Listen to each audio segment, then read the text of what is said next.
up, Sooner Nation? Welcome to the SI Sooners podcast. Parker, we got a game this week or what? Tell us about it, man. Breaking news right as we're going on. I mean, I was like downloading your Zoom link right when we started, and you was like, oh, got breaking news. Yeah, that's right. 7 p.m. kick between Oklahoma at Baylor right here in Norman at Owen Field. So Baylor obviously coming off the big win over Kansas State that knocked the Wildcats out of contention for the Big 12 championship. So now they come to town hoping to do something similar against Oklahoma. The Sooners, of course, coming off the bye week, if you can call it that, the week where they were supposed to play West Virginia up in Morgantown and had to postpone because of COVID-19. So both teams coming into this game on very interesting notes. It was only Baylor's second win of the season, and of course Oklahoma's fourth open date of the year now. I'm John Hoover in Tulsa. That's Parker Thune. He is in Norman, confirmed, as he just said. Thanks for listening to the SI Sooners podcast. Thanks for watching, of course, the podcast over on my YouTube channel. We are a Fan Nation affiliate, part of the Sports Illustrated Network. Yes, that part is new.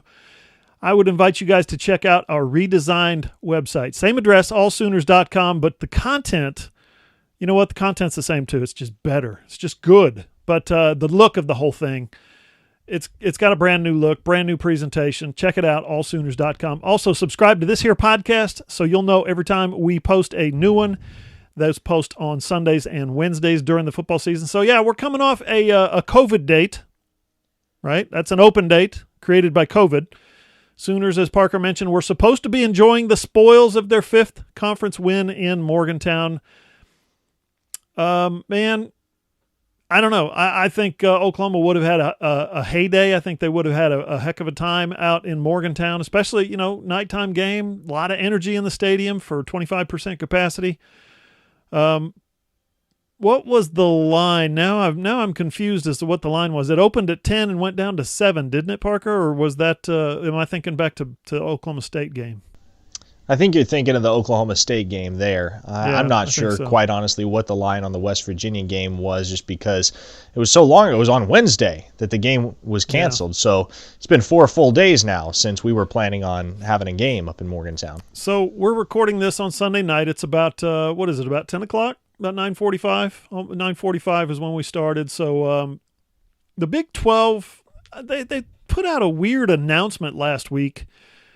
This game, the OU Baylor game, that's this week's game, not last week's game, not yesterday's game. That didn't happen.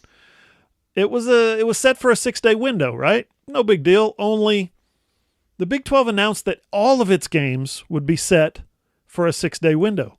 As long as I've been doing this, I'm not saying it's never happened. I'm just saying as long as I've been doing this, and me and my faulty memory, I've never seen it happen. I don't remember it happening, where the Big 12 came out on the week before and said, you know what, guys, we don't know who's going to kick off when.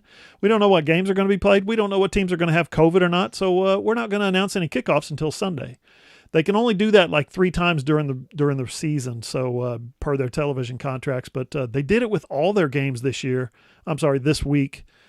And, it's kind of a blanket announcement. Every game is a 6-day window. Usually they lock down like 3 to 4 in the 11 to 12-day window, 14-day window sometimes, and they'll keep 2 to 3 open. But as of right now, Sunday night, 9 o'clock, 10 o'clock now. This thing is going to be played 7 o'clock Saturday in Norman on Fox. But I guess just a couple of things you need to know, right? The Sooners need to win, and they're a 23 to 24 point favorite, depending on which house you follow. Parker, you wrote a story today about the Sooners playoff odds, but let's take baby steps here with this one. Why don't you see if you can lay it out for us here at the SI Sooners podcast? Lay it out. Oklahoma is in the driver's seat for one of 2 spots in the Big 12 title game. We know that. They control their own destiny thanks to Kansas State's loss. You mentioned that. Unless what, Parker? Unless... Well, let's think here, John. Unless the game's not played. Remember the mathematical formula the Big 12 wants to employ? You have to have a certain percentage. You have to come within 1 full game of the percentage of games, or the average of games, I guess, that the Big 12 plays. So you're supposed to play 9 games, right? Well, if games are canceled and the rest of the league averages 8.5 games, then you'd better play 7. No, that's not right, because that rounds up to 8 to 9. So you'd better play 8 as a minimum. If you only play 7, you don't get to qualify for the Big 12 championship. Am I saying that right?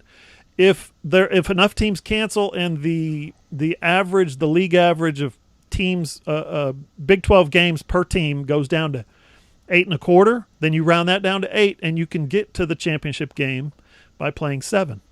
Basically, OU's at 8 right now, or 7 right now, right? 5-2. They need to play one of these next 2 games just to ensure, whether it's Baylor or West Virginia, they need to ensure that they have actually played enough games. Kind of like the seat that Ohio State finds itself in, where they haven't played enough to qualify for the Big Ten championship. If they don't play Michigan State, if they don't play Michigan in their final 2 games, they won't have enough games to qualify to get into that mark, to get into the Big Ten championship game. So a little bit of that is going on. The Big 12 amended their tiebreaker rules recently, last few weeks. And so a little bit of that is going on with the Big 12. It's crazy. OU could still make the championship game, but there's no guarantee that they will, even if they finish with the record that they're at right now, 5-2, 6-2 overall. Well, yeah, John, and I would imagine with that in mind that Oklahoma is going to do everything in their power to make sure these last 2 games get played, even if it means, like we saw in the opener against Missouri State, being down 20, 25 guys. And I am inclined to believe, based on what we know, that it was Oklahoma's decision and not West Virginia's, or rather it was the Sooners that kind of spurred the decision to postpone the game last week, because we saw in the very same press release that announced that Oklahoma and West Virginia had been postponed, that the Sooners had paused team activities due to COVID-19 positive tests and contact tracing. So the margin for error, or I shouldn't say the margin for error, the leeway, the scheduling leeway is now gone for Oklahoma. They need to play these last 2 games. I guess technically they only need to play one of the 2, or at least you would think. I don't know. It's all very convoluted and all very nuanced how it's going to work out. But the Sooners can make this real easy for all of us, John, if they just keep these 2 games on the schedule and win them both as they're expected to. And if that happens, you get a rematch with Iowa State in Jerry's World on December 19th for the Big 12 title, which I would imagine is the game that just about everybody wants to see right now to decide the Big 12. Yeah, OU would like to get, and if you're talking about what we're going to talk about next, which is the playoff? You kidding me? Playoff? To get to the playoff, OU needs the best possible resume it can. That means avenging one of its 2 losses, which it did a couple of years ago, remember, when they beat Texas. And in this case, they need Iowa State, which jumped OU this week in the AP Top 25, jumped them from 14 to from 15, I think, to 12. OU moved up 1 spot to number 13, so Iowa State's actually ranked higher than OU, which is fine because they have a better record, and they beat OU. So you want Iowa State looking as good as possible for the College Football Playoff Selection Committee when you beat them in Arlington, right? I mean, that's the formula. That's like a 3-part step to step 1, and that is win the rest of your games and do it pretty convincingly. You wrote a deal about OU in the playoff. I want to say a couple of things about that. The playoff committee chairman said last week, and everybody saw this, that they absolutely noticed that OU is playing much better now than when they lost 2 games at the start of the season, right? They're playing better. They're just kicking everybody's butt. I think I wrote the score of the last 5 games is the average score is 50-22. They're stomping people into a mud hole. The committee also noticed Spencer Rattler's playing like a mature quarterback. He said that. He also noted, he said they noticed the addition of Ramondre Stevenson and Rondé Perkins has made the offense and the defense better. So they're keeping up with these things. They're absolutely keeping Oklahoma in this playoff discussion. The other thing that you guys should know, like I said, Parker wrote a nice piece about it, allsooners.com, about OU's multiple roads that the Sooners can take to get back to the playoff this year. And you can find that where? allsooners.com. You guys need to check that out because there are a lot of possibilities. And I said this in the tweet. There's not a lot of craziness that needs to happen. Like 5 or 6 things need to happen, and they could all pretty much happen. We'll see. Up next on the SI Sooners podcast, Tom Herman. Trade Pros Heat and Air in Oklahoma City.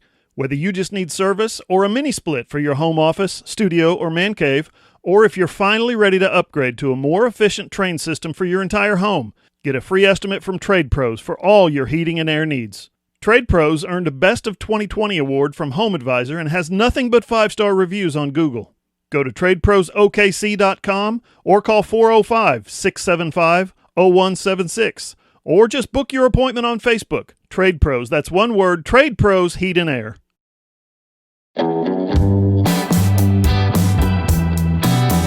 Follow SI Sooners on Twitter at @all_Sooners. Find Parker Thune at Parker Thune. That was an easy one. I'm at John E. Hoover. Our website, allsooners.com. We are a Fan Nation affiliate, still part of the Sports Illustrated Network, so that's new. But you know what's not new? All of our content, for now, is still free. No memberships, no subscriptions, no credit cards. And, of course, you can find the video version of this podcast on my YouTube channel, John Hoover Media. Give us a like, a rate, a comment, and by all means, share us on your social media channels when you can. Parker, how was your Thanksgiving?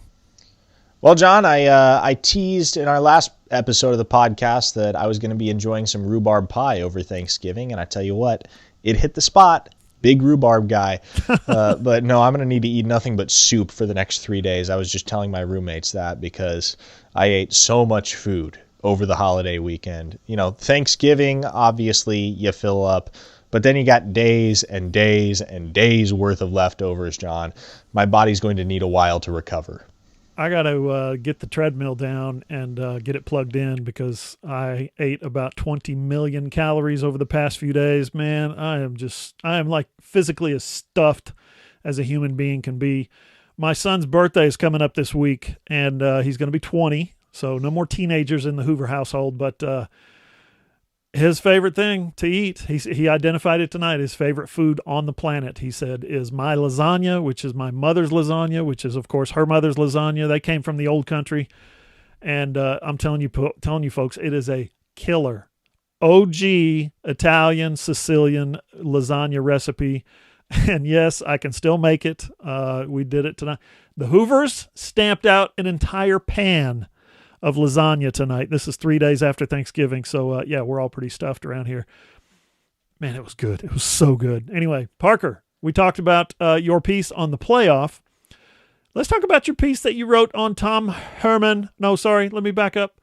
Thomas Herman III. He just sounds stuffy, doesn't he? You seem to indicate on Twitter, and you touched on it for sure in your story, that Tom Herman is done at Texas. Why do you say that? Well, you would certainly think so, John, because, you know, the thing about the Longhorn fan base is they don't have a lot of patience for mediocrity. And the reality is, in 3 years, or rather 4 years, 3 full seasons, 1 partial season under Tom Herman, where has this program grown? Where have they taken steps up?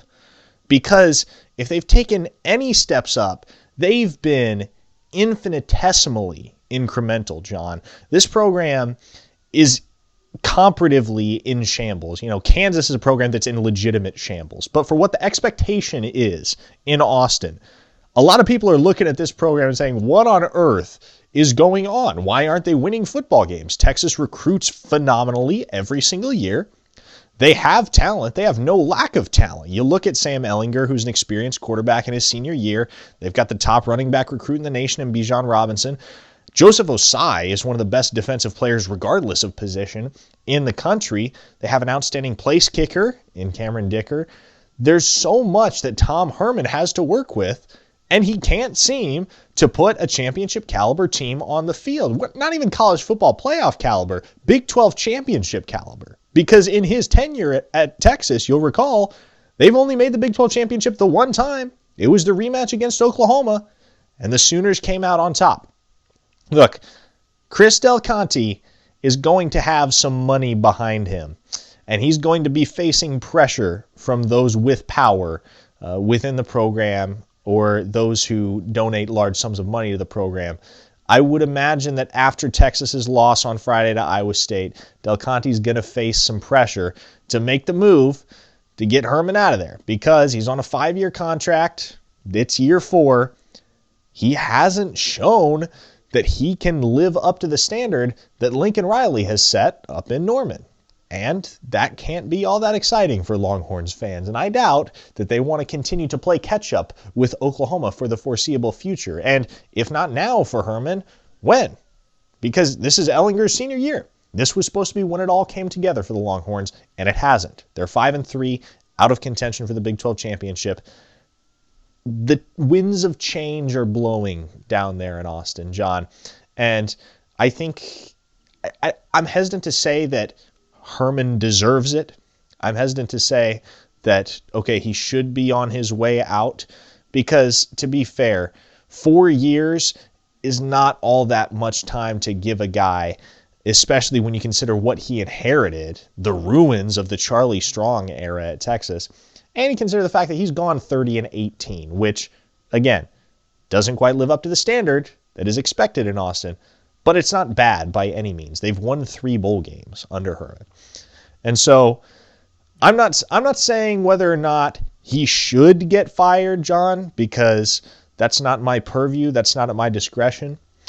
But what I can tell you is that I do believe come 2021, there's going to be a new head coach roaming the sidelines in Austin, because Tom Herman's clock has run out. They're beginning to lose patience with him down there.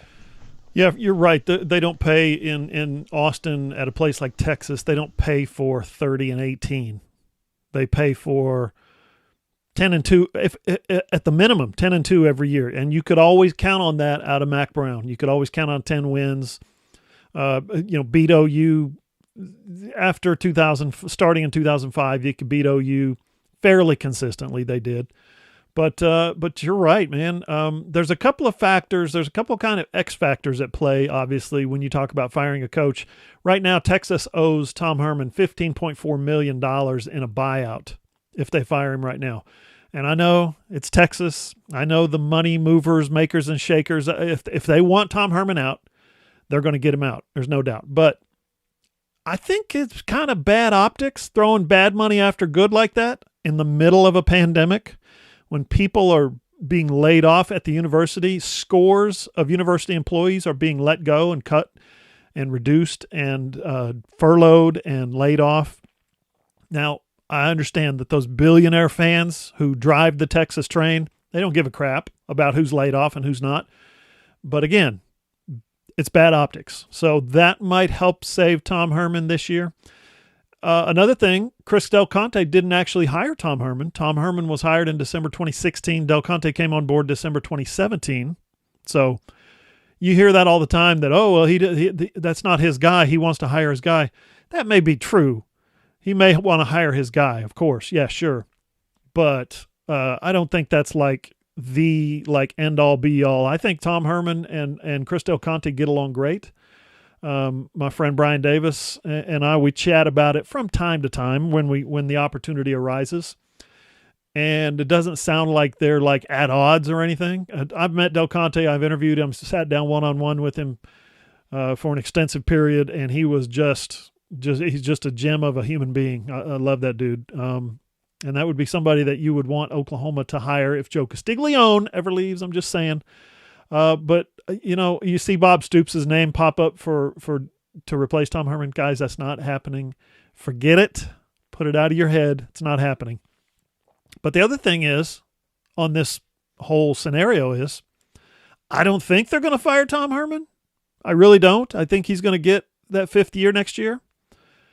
But I'll say this. They will fire Tom Herman tomorrow during the Big 12 teleconference, like during his little 10-minute spiel where he's taking questions and giving answers. They will fire him immediately if they have confirmation from Urban Meyer that he wants the job. I mean, Urban Meyer is the dream candidate for everybody, for USC, of course, for Texas. Man, I mean, I don't know if you saw, there was a TCU game. God, I can't remember who they were playing. But they were playing. They came back to the Fox studios on halftime. Fox had the game, and Urban Meyer was in the studio, and he said TCU should be better. They should be better every year. He kind of kicked Gary Patterson in the shins. He said that there's a unlimited supply of recruits right there in your backyard in the DFW, and TCU should have access to them. They should be better every year. And, of course, Gary Patterson was asked about it, and he said, I can't concern myself with what Urban Meyer says. Urban Meyer got out of coaching, which was the ultimate blowback. Was perfect. But Urban won national titles at Florida. He won national titles at Ohio State. Then he stepped away, all these health concerns, whatever. I still don't buy any of that. He is one of those coaches that thinks, without a doubt, that if he steps in Austin, he's not just going to win. He's not just going to win big. He's going to win huge. He's going to contend for the national championship every year. I'm just saying that's what he thinks. Okay. The ego on that guy made Tom Herman look humble.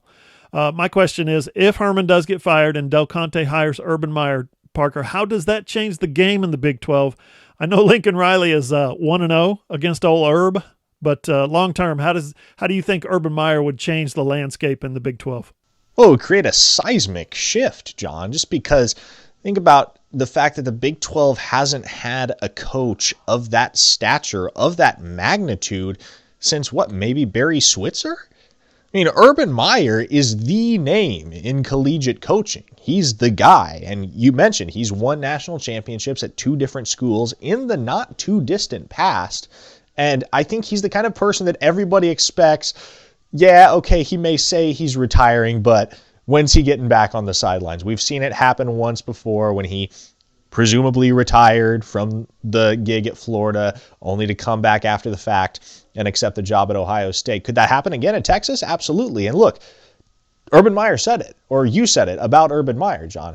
The situation that he would be stepping into in Texas would give him an immediate opportunity to contend for national championships, given Texas's reputation, the talent that they have already existing on the roster, and the ability that he would have to go out and recruit, not just under the umbrella of the university's brand, but his own brand that he's cultivated. And so, yes, if there's an opportunity for Texas to bring in Urban Meyer, you can bet that they'll be bringing him in. Because if there's one guy out there that can change the direction of the Texas football program the way everybody expected Tom Herman was going to, you'd have to think it's Urban Meyer, right?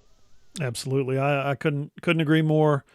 He's the dream candidate for Texas because Texas has an ego, has maybe a self-image of its own self that can match that which Urban Meyer does. There would be a match made in, I don't know where it would be made. It would be made in Austin, Texas, I guess. That's all I can come up with. Up next on the SI Sooners podcast, we got more football coming up, but we got to get to this news. If we were Lon Kruger's basketball team, we would not be off to a good start. Hey there, loyal listeners. Parker Thune here with SI Sooners. Are you a business owner looking to get your product out there to the masses? Let's say you run a hotel in Norman, or a car dealership in Oklahoma City, or a restaurant in Edmond, or maybe you're just a small online business who creates and sells OU merchandise, and you want Sooner Nation to come sample your wares. Consider advertising in this space right here on the SI Sooners podcast. SI Sooners reaches thousands of readers, viewers, and listeners literally every day, and the SI Sooners podcast is the ideal place to find your next customer.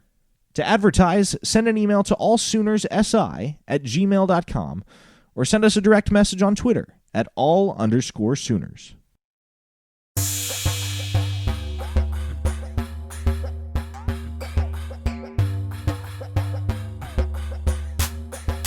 Final segment of the SI Sooners podcast. Okay, OU basketball was supposed to play 2 games last week, right? Instead, they played 0. When those games got wiped out, they were supposed to open the season with Florida this week. Instead, they'll play the Gators next year, we think. That news broke on Twitter this afternoon by CBS Sports' John Rothstein, and then a couple hours later, OU confirmed it. Florida was supposed to come to Norman on Wednesday for a 4 o'clock game, which would have been fun, but instead, COVID.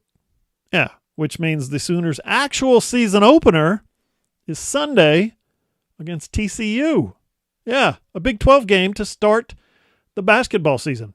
We think. Again, we think. That's what's scheduled. Anyway, Parker, listen, man, I guess everybody's in the same boat, but what do you think? Is this OU roster kind of maybe equipped to open the season against a Big 12 team in Big 12 play? I mean, this team's got a lot of new faces and a lot of new players and a lot of new roles. Yeah, John, well, the acclimation period no longer exists, right? The non-conference schedule begins with a conference game, oddly enough. And so we're going to get an immediate idea of just how polished and just how deep this Sooners roster actually is, going up against a team in TCU that they beat in the last basketball game that they played, John. If you recall, back in mid-March, just before what would have been the Big 12 tournament, Austin Reeves hit that dramatic jump shot to beat TCU 78-76 in Fort Worth in what was, I believe, the Sooners' largest comeback victory, or maybe it was largest second half comeback victory in program history. But Reeves had 41 points. It was a phenomenal game, and it seemed like the Sooners were building a lot of momentum. Lo and behold, no Big 12 tournament, no March Madness. Here we sit 8 months later, and we haven't seen Oklahoma on the hardwood since. So, going up against the Horned Frogs once again, I'm really interested to see how the Sooners replace Christian Doolittle's production, because he was a guy obviously at 6'7" at the forward position that could score outside, could score inside. He was the most versatile and most dynamic threat on the court for Oklahoma. And you also got the new guys coming into the backcourt, not just Trey Phipps, the freshman, but you think about Mo Gibson, who's been cleared to play, the transfer from North Texas, and they're hoping to get Elijah Harkless, the transfer from California State Northridge. I don't believe, at least from what we know, that he has been cleared to play as of yet. So there's a lot of moving pieces for the Sooners as this season begins. And to be honest, John, and I'll go back to one thing that Sherry Cole said in one of her preseason press conferences. This is something that every program across the country is dealing with on the exact same level and to the exact same degree. They're all having to find their identity amidst a pandemic that has drastically affected the way that they play basketball, the way that they practice, the way that they go about their workout regimens. And so I don't know what to expect, John. I don't think anybody knows what to expect. And it won't be until probably January, February that we get an idea of who the best teams across college basketball and across the Big 12 actually are. And Oklahoma has the potential, I believe, to be right where they've been the last couple seasons. A mid-range seed in the NCAA tournament with potential to go win a couple games, maybe get to a Sweet 16. That potential is certainly there. They've got talent. But it's going to come down to how they gel on the floor. And as we saw with the Oklahoma football team at the beginning of the season, John, sometimes that chemistry takes a little while to get catalyzed and to develop. Yeah, you use the operative word to me, identity. Identity for the Oklahoma Sooners men's basketball team anyway. I think we know Manick and Reeves, obviously, they're seniors. They're going to be fine. But if you think about it, those guys, even those guys are in a much larger leadership role now, right? They're going to have to take on new responsibilities as the leaders on this team, the elder statesmen. Kirkweth is supposed to take on a larger role. We've heard a lot about him this offseason, preseason. Rick Asanza is a redshirt freshman last year, right? But Kruger's been talking him up. I mean, we're all looking forward to seeing what he can do. More minutes, I would assume, for Victor Iwuakor. Did I say that name right? I always mess that up. Iwuakor is what is Iwuakor. Thank you. Umoja Gibson, obviously, and Elijah Harkless are going to be in their first year, assuming Harkless plays, right? They're going to be in their first year in the program, first year in the Big 12, all right? These guys are stepping up big time in competition. So that's something that could weigh in with how much they play, how they adjust. Trey Phipps, who you mentioned, he could certainly help as a shooter. He's a hell of a shooter, but, man, he's still a true freshman, right? So you expect more on the plate for Alondis Williams in his senior year. I think he averaged 6 points a game last year, so bigger role for him, bigger role for Davion Harmon, probably a bigger role for Jalen Hill. I say probably because, again, we don't know. We don't know what this team's identity about. That's what I can't put my finger on is the identity. We don't know what it is. We don't know really if anyone's role is going to be defined this year. Other than Manick and Reeves, I think they're going to be defined extremely, to kind of a fine point there. But they're going to have to figure it out with a lot of guys, and they're going to have to do that without the benefit of a non-conference schedule. So that could be interesting. Okay, I promised more football, so let's get to more football. OU moved up to number 13 in the AP poll this week. One spot behind Iowa State, as I mentioned, who beat Texas. I think the score was 23-20. That was a great game. I enjoyed the heck out of that game. Friday. But AP poll doesn't matter right now. We know that. They got the CFP rankings out, and OU is number 9 there. Again, if you're number 9 when the first rankings come out, and you basically have 3 games left, you've got a real shot. There needs to be some things happen in front of you, obviously, but you've got a real shot at the playoff. We talked about what the committee thinks about OU. Parker, I got to ask you, if OU finishes strong and there's just that right kind of chaos in front of them, where they're in the discussion for the 4th or 5th spot, who's it going to be? Is OU in there kind of thing? There doesn't have to be a ton of chaos now, okay? Just the right teams have to lose the right week to the right opponents, I guess. Like you laid out so well in your story. Go check it out, allsooners.com. Mathematically, yes, OU can get to the playoff, but as the 4 seed now, listen, you're looking at another semifinal game against Alabama in the Sugar Bowl. Yeah, I said it before. I said it, I think, last week. OU don't want none of that smoke. OU fans are sounding off. They have, if you go through the comments section, wherever we post our stuff, whether it's Facebook, Twitter, whatever it is, look on our website. There's a lot of people that are saying, a lot of OU fans that are saying, listen, I'm an OU fan. I've been an OU fan all my life. Nah, that's cool. Y'all can have the playoff this year. Alabama, Parker, was unanimous number 1 in the AP poll this week for the 2nd week in a row. This ain't the year for OU to say, hey, if you can't win it if you ain't in it, right? No, I think that would not be a good idea. That would not be a good matchup for Oklahoma. OU Alabama in the playoff, in the semifinal.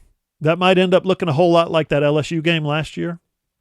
It might. Now, I might change my mind if OU puts the wood to Baylor, West Virginia, and Iowa State. I mean, I think I changed my mind last year at this time too, when I was really thinking, no, they don't want LSU. And then by the time they got there, I was thinking, no, really, honestly, I truly believe this OU team can hang with LSU. That lasted for about 3 possessions, Parker. Where do you stand? Is this OU team playoff or bust? Or is it more, please don't bust in the playoffs again? John, going back to your comment from last Sunday's podcast, you touched on it. I will reiterate. The Sooners don't want that smoke. Because let's be very clear here.